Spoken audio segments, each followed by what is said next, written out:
నమస్తే viewers. I'm doctor SGV Satya from Satya Unani health care Hyderabad. మన customer care number వచ్చేసి 8074868274. ఈ నెంబర్కి మీకు యునాని వైద్యంలో ఎటువంటి సలహాలు సంప్రదింపులు కావాలన్నా మీరు మెసేజ్ చేయండి, లేదంటే కాల్ చేయండి. మీకు వాటికి ఇలా నెక్స్ట్ మన ఎపిసోడ్స్లో ఇలా ఆన్సర్ ఇద్దాం. అయితే మనము చూసినట్టయితే కనుక ఏవైతే క్వశ్చన్స్ అడిగారో దానిలో కోర్స్ మోర్ దెన్ 5000 క్వశ్చన్స్ పంపించారు. థ్యాంక్ యూ సో మచ్ ఇంత చక్కగా మీరు స్పందించినందుకు. కాకపోతే 5000 క్వశ్చన్స్ ఒక్కసారిగా మనం ఆన్సర్ ఇవ్వలేం కదా, అందుకని స్లోగా ఒక్కొక్కటి ఆన్సర్ ఇద్దాము. అయితే దీంట్లో కొన్ని క్వశ్చన్స్ ఏంటంటే సేమ్ క్వశ్చన్స్ ఉంటాయి, లేదంటే కనుక ఒకటే దీని మీద ఉంటాయి. సో అలాంటివన్నీ వీళ్ళు క్లబ్ చేసి కొన్ని క్వశ్చన్స్ మన ముందర పెడుతున్నారు. అందులో ఒక క్వశ్చన్ ఏంటి అంటే, బొల్లికి సంబంధించిన మేము ట్రీట్మెంట్స్ ఏవైతే చేస్తున్నామో ఆ ట్రీట్మెంట్స్లో ఫుడ్ గురించి మాకు చెప్పండి అని అంటున్నారు. ఇప్పటికీ ఎన్నోసార్లు మనం ఎపిసోడ్స్ చేసుకున్నాం, అయినా కానీ ఆ క్వశ్చన్ ఎక్కడ ఆగట్లేదు. ముఖ్యంగా కట్ షార్ట్గా మీకు గుర్తుండేలాగా ఈజీగా చెప్పాలి అని అంటే కనుక, వెజిటేరియన్ ఫుడ్లో ముఖ్యంగా కీరా, దోసకాయ, టమాటా, దేశీ టమాటా ఈ 3 ఆపేసేయండి. తర్వాత నాన్ వెజ్ కంప్లీట్గా మానేయాలి. నాన్ వెజ్ అంటే మళ్ళీ క్వశ్చన్స్ అడగండి, ఫిష్ తినచ్చా, లేదంటే కనుక ఇంకేమైనా క్రాబ్స్ తినచ్చా. No non veg at all. ఎగిరేవి, ఈదేవి, దుంకేవి అసలు ఏమంటారు అలాంటి వాటి జోలికే వెళ్ళకండి. ఓన్లీ చెట్ల మీద మొలిచేవి మాత్రమే తినండి, ఎవరికైతే బొల్లితో బాధపడుతున్నారో వాళ్ళు. సో ఇంకోటి ఏంటంటే, ముఖ్యంగా చెప్పాలి అంటే కనుక ఫ్రూట్స్లో బనానా తినడానికి వీల్లేదు.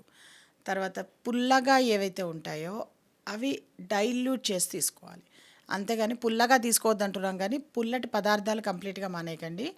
ఎందుకంటే అంతకుముందు పూర్వకాలంలో బుక్స్లో ఏదైతే పుల్లగా తీసుకోవద్దు అన్నది ఏదైతే ఉందో దాన్ని కొంత ఏమైపోయిందంటే పుల్లటి పదార్థాలు ఆపేయడం జరిగిందనమాట అంతకుముందు కొన్ని ఇయర్స్ బ్యాక్. ఎందుకంటే యునాని వైద్యం ఇప్పటిది కాదు కదా, 7000 సంవత్సరాల నుంచి నడుస్తూ ఉంది కదా. సో 7000 సంవత్సరాల్లో ఎన్ని కోట్ల మంది డాక్టర్లు వైద్యం చేసి ఉంటారు, ఎంతమందికి బొల్లి మచ్చలు అనేది పూర్తిగా తగ్గిపోయి ఉంటాయి. సో వీటిల్లో ఏంటంటే కొంతమందికి ఎవరికైతే బాగా ఎక్కువగా ఉంటుందో బొల్లి, వాళ్ళకి కనుక మేము పుల్లటి పదార్థాలు అని కంప్లీట్గా ఆపేసినట్టయితే కనుక కొన్ని ఇతరత్ర సమస్యలు కూడా వస్తున్నాయి.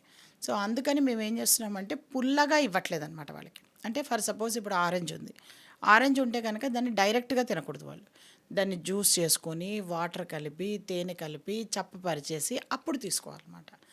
అలాగే ఏదైనా సరే పుల్లగా ఉంది అంటే చాలు దాన్ని కంప్లీట్గా డైల్యూట్ చేసి తీసుకోవాలన్నమాట. అదొకటైతే కనుక ముఖ్యంగా ఫ్రూట్స్లో బనానా అస్సలు దాని జోలికి వెళ్ళకండి. అయితే ఇందుకు ఇంత ఖచ్చితంగా చెప్తున్నాను అంటే, యూజువల్గా ఇప్పుడు 2004 నుంచి మనము కొన్ని వేలల్లో లక్షల్లో కేసులు చేసాం. నాట్ ఓన్లీ ఇన్ ఇండియా, మొత్తం మన పేషెంట్స్ వచ్చేసి 44 కంట్రీస్లో ఉన్నారు. సో 2004 నుంచి ఇప్పటి వరకు దాదాపు ఎన్నో వేల మందికి, maybe it has crossed even 1 lakh also.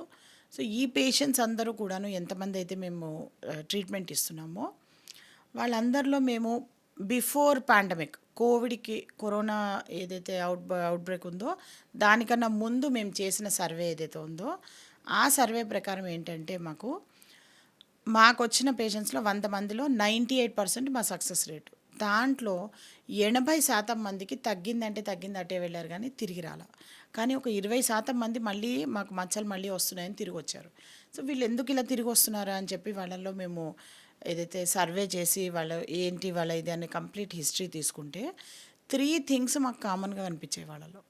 1 banana, 2 panipuri, 3 sugar అంటే కేవలం ఏదో మన ఏమంటారు ఇట్లా టీలో మానేశాను, కాఫీలో మానేశాను కాబట్టి అయిపోయింది అంటే కాదు. షుగర్ ఎందులో కలుస్తుందో అవేవి తీసుకోవడానికి వీల్లేదు. అంటే చాక్లెట్లు, బిస్కెట్లు, కేకులు, కోకులు, ఐస్ క్రీమ్స్, స్వీట్ హౌస్లో స్వీట్స్, తెల్ల బెల్లం, ఇవి ఏవి కూడాను వాళ్ళు తీసుకోవడానికి వీల్లేదు. ఇలా ఎవరైతే మానేస్తున్నారో, అంటే స్వీట్లు తినద్దని మేము అంటలేదు, పంచదార మాత్రమే తినద్దని అంటున్నాం మేము, ఈ చక్కెర మాత్రమే మానేయమంటున్నాం. దానికి బదులుగా తాటి బెల్లంతో స్వీట్స్ చేసుకోండి, నో ఇష్యూ. ఫ్రూట్స్తో స్వీట్స్ చేసుకోండి, నో ఇష్యూ. అలా మిగతావన్నీ వాడొచ్చు. ఈవెన్ నల్ల బెల్లంతో కూడా ఏం ప్రాబ్లమ్ ఉండట్లేదు. కానీ తెల్ల బెల్లంతోనే కొంచెం ప్రాబ్లమ్‌గా వాళ్ళకి మళ్ళీ మచ్చలు పెరగడం కానీ, మళ్ళీ రావడం కానీ, తిరిగి రావడం కానీ ఇవన్నీ జరుగుతున్నాయన్నమాట. సో, అలా ఎవరికైతే ఇలా బొల్లితో బాధపడుతున్నారో వాళ్ళందరూ కూడాను కేవలం నాన్ వెజ్ అంటే ఎగ్స్ కూడా. కొంతమంది ఏం చేస్తున్నారంటే ఈ రోజుల్లో కొత్తగా నాన్ వెజ్ అంటే దానిలోకి ఎగ్స్ రావు అని చెప్పి ఎగ్స్ తినేస్తున్నారు. ఎగ్స్ తిన్నా కానీ మళ్ళీ మచ్చలు పెరిగే అవకాశం ఉంటుంది.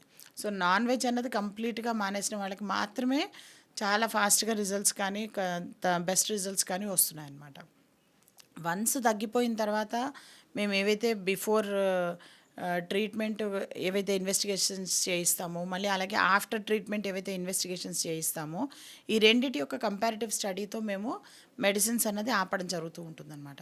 అలా ఎవరైతే వాళ్ళు కేవలము బయటికి కనిపించే మచ్చలు తగ్గడమే కాకుండా బయోకెమిస్ట్రీ పరంగా కూడాను వాళ్ళు ఎప్పుడైతే లోపల కరెక్ట్ అవుతుందో అప్పుడు కనుక మందు ఆపేస్తే కనుక మళ్ళీ అవి తిరిగి రావడం అన్నది డ్రాస్టికల్గా తగ్గిపోయిందనమాట. సో, అందుకని అందరూ బొల్లి ఎవరైతే ఇలా వ్యాధి ఉన్నవాళ్ళు మన దగ్గర ట్రీట్మెంట్ చేయించుకుంటూ ఉంటారో యునాని మెడిసిన్‌లో వాళ్ళందరూ కూడాను చక్కగా మేము చెప్పిన ఈ డైట్స్ అన్నీ కనుక పాటించినట్టయితే కనుక, రాత్రి తొందరగా పడుకున్నట్టయితే కనుక వాళ్ళకి చాలా తొందరగా బొల్లి అనేది తగ్గిపోతూ ఉంటుందన్నమాట. మీరే అబ్జర్వ్ చేస్తూ ఉంటారు. ఎవరైతే బొల్లి ఉన్నవాళ్ళు యునాని మెడిసిన్ వాడుతూ ఉంటారో, యూజువల్‌గా మేము ఏంటంటే వాళ్ళని ఎవ్రీ 4 మంత్స్‌కి ఒకసారి మేము మా దగ్గరికి రివ్యూకి రమ్మంటూ ఉంటాము. 4 మంత్స్ వరకు ఒకటే రెజిమెన్ కంటిన్యూ అవుతూ ఉంటుంది. మామూలుగా చిన్న చిన్న మచ్చలు ఉన్న వాళ్ళకి ఎవరికి కూడాను రెజిమినల్ థెరపీస్ ఇవ్వము మేము. మెడిసిన్స్‌తోనే తగ్గిపోతూ ఉంటుంది. బట్ ఎవరికైతే చాలా ఎక్కువగా ఉంటుందో వాళ్ళకి మాత్రం రెజిమినల్ థెరపీస్ అన్నవి చేయడం జరుగుతూ ఉంటుంది. ఈ రెజిమినల్ థెరపీస్‌లో వాళ్ళకేంటంటే ఒక స్పెషలైజ్డ్ మసాజ్ ఆయిల్స్ ఉంటాయి. యునానికి సంబంధించిన ఆయిల్స్ ఉంటాయి. వాటిలతో దల్క్ చేస్తాము. దల్క్ చేసిన తర్వాత నెక్స్ట్ వాళ్ళకేంటంటే హమ్మాం లాంటి ప్రక్రియలు కూడా ఉంటాయన్నమాట. దాన్ని గుస్లే దవాయి అంటారు. సో, అట్లాంటి గుస్లే దవాయి హమ్మాంలో గుస్లే దవాయి అనమాట. హమ్మాం అన్నది యునాని వైద్యంలో అదొక ప్రక్రియ అనమాట. సో, ఆ ప్రక్రియలో ఎన్నో రకరకాలుగా ఉంటాయి. అందులో వీళ్ళకి మేము ముఖ్యంగా బొల్లి వాళ్ళకి మేము ఇచ్చేది ఏదైతే ఉందో దాన్ని గుస్లే దవాయి అంటారు. అంటే మెడికేటెడ్ బాత్. ఈ మెడికేటెడ్ బాత్‌లో మేము ఏం చేస్తామంటే వాళ్ళకి సంబంధించిన మూలికలు ఏవైతే ఉన్నాయో అవి రాత్రి నానబెట్టి మర్నాడు ఉదయం వాటిలన్నిటిని డికాక్షన్ తీసి వాటి యొక్క ఎక్స్ట్రాక్ట్‌తో టబ్ నింపి అందులో పేషెంట్‌ని పడుకోబెడతారనమాట. అంటే ఎప్పుడైతే ఈ స్కిన్ ఏరియా చాలా ఎక్కువగా ఉంటుందో, అలా చాలా ఎక్కువగా ఉన్నప్పుడు ఈవెన్ రెజిమినల్ థెరపీస్ కూడా చేసినట్టయితే కనుక వాళ్ళకి చాలా తొందరగా వాళ్ళకి రిజల్ట్ రావడం మనం చూడడానికి వస్తూ ఉంటుందన్నమాట. అందుకని మేము ఏం చేస్తుంటామంటే వాళ్ళకి ఎవరికైతే చాలా ఎక్కువగా ఉంటుందో వాళ్ళందరికీ రెజిమినల్ థెరపీస్ కూడా చేస్తూ ఉంటామన్నమాట. ఇలా ఎవ్రీ 4 మంత్స్‌కి ఒకసారి వాళ్ళకి వాళ్ళ వాళ్ళ అవసరాలను బట్టి, వాళ్ళ టెంపర్‌మెంట్‌ని బట్టి, వాళ్ళ యొక్క రిజల్ట్‌ని బట్టి మేము నెక్స్ట్ ట్రీట్మెంట్స్ అన్నవి నెక్స్ట్ ఫర్దర్‌గా ఉండడం అనేది జరుగుతూ ఉంటుంది. సో, వీటిలన్నిటికి కూడాను డైట్ ఈజ్ మోస్ట్ ఇంపార్టెంట్. ఎందుకు అంటే వాళ్ళకి అసలు స్మాల్ ఇంటెస్టైన్స్‌లో వాళ్ళకి ఇన్‌సఫిషియన్సీ ఉంటుంది కాబట్టి లివర్ అండ్ స్మాల్ ఇంటెస్టైన్స్‌ని మేము ఇంప్రూవ్ చేస్తే కానీ వాళ్ళకి స్ట్రెంథెన్ అవ్వదు. వాళ్ళకి అవి 2 స్ట్రెంథెన్ అవ్వవు. ఈ తెల్ల మచ్చలు తగ్గవన్నమాట. సో, ఇవి తగ్గాలి అంటే గనక ఖచ్చితంగా డైట్‌లో మేము చెప్పిన రెస్ట్రిక్షన్ తీసుకోవడం కూడా అంతే అవసరం. ఎవరైతే ఈ డైట్ రెస్ట్రిక్షన్ చేయకుండా ఓన్లీ మెడిసిన్స్ తీసుకోవాలి అంటే చాలా డిలే అయిపోతుంటుందన్నమాట. సో, అలా డిలే కాకుండా తొందరగా తగ్గించుకోండి. ఓ పక్క ఆడవాళ్ళు తగ్గిపోతున్నాయి, ఇంకో పక్క మూలికలు తగ్గిపోతున్నాయి. ఒక పేషెంట్ పొట్టలోకే కొల్లలు మందులు వెళ్ళాలంటే చాలా కష్టంగా ఉంది. కాబట్టి మీ అందరూ కూడాను దయచేసి యునాని డాక్టర్స్‌తో సహకరించండి. చెప్పినట్టుగా చేసుకొని తొందరగా తగ్గించుకుంటే కనుక మీకు మందు ఏదైతే ఉందో అది మీ పొట్టలోకి కాకుండా కొంచెం వేరే వాళ్ళ ఇంకా బొల్లితో బాధపడుతున్న వాళ్ళు ఎవరైతే ఉన్నారో వాళ్ళకి కూడా మనము సర్వ్ చేయడానికి అవకాశం ఉంటుంది. Thank you so much.